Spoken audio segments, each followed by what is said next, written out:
decent sized coat closet for sure. I am familiar with this plan.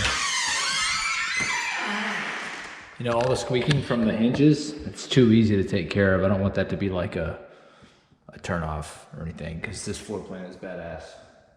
I think y'all are gonna like it a lot, but you know, we'll see. Get a garage door opener, that's sweet. Everything looks just unbelievably clean. This guy right here looks pretty sophisticated.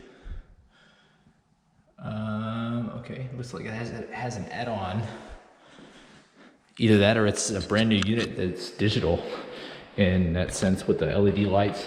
But the water heater looks pretty hardcore. Front door is really nice.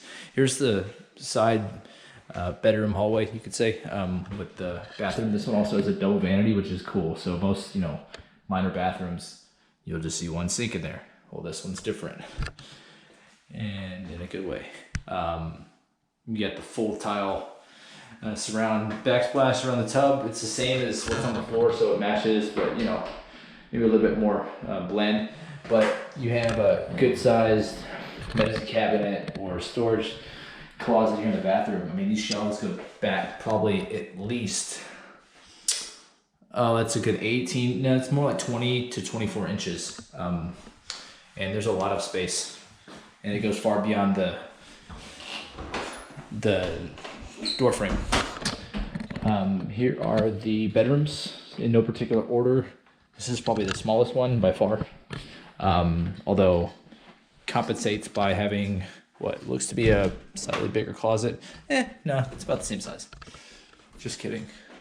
Let's see. This entire place has been painted, that's for sure. Freshly. Okay, here's a closet that appears to be bigger for sure. So it has a light switch, which is good. And it's truly a walk-in. 3.5 to 4 feet by, I'd say 6.5, maybe 6 feet. So it's a good 25 square feet walk-in closet, to be sure. And then let me just go ahead and get to the good stuff. This bedroom is unique also in that it has this recessed window ledge right here, kind of protrudes from the house itself, from the wall. This closet is extra wide, so it has the double doors, but otherwise it's normal, as you might see elsewhere. Let me go ahead and point out some other anomalies, like some unique characteristics of this house. So I'll show you the garage. This is, well, just the bread and butter, I suppose. So really wide open living space. Holy shit. I mean, you can probably accommodate almost any arrangement of stuff, short of, you know, the kitchen being over there. But I just wanted to give you guys a true sense of kind of how large this space is. These tiles are, oh, I want to say these are 16. Here's my foot. These look to be, yeah, I think these are 16 by 16 tiles.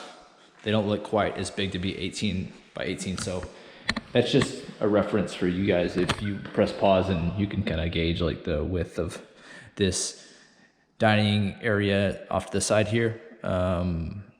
These ledges as well offer some pretty unique space that you can be creative with.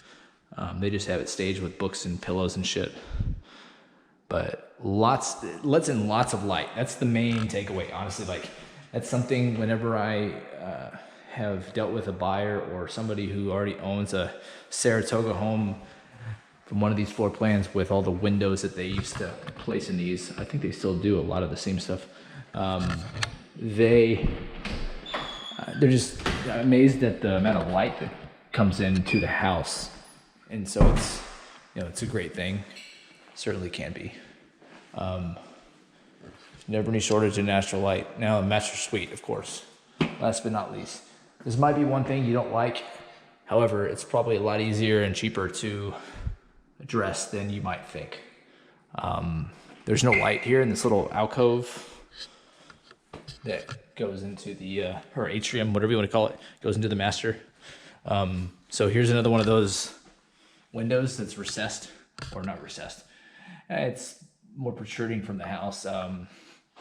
you know, when we go into the backyard, you'll see exactly what I mean, why I keep saying that, because it's literally like a military vehicle. It reminds me of a certain military vehicle that the sides expand. They call it an expando van.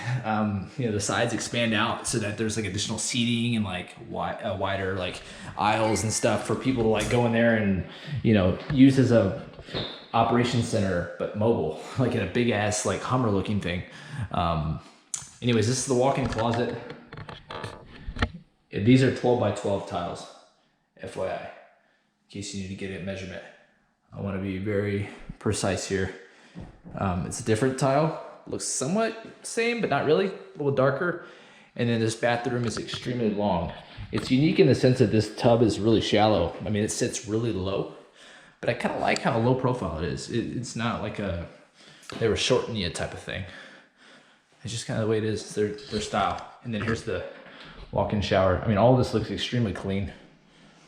No complaints here. I mean, like even down to like the caulking and like the edges of the tile itself. I mean, it just looks like this is all redone or they cleaned it up really well. And here's the separate doorway for the toilet with the fan, so that's good.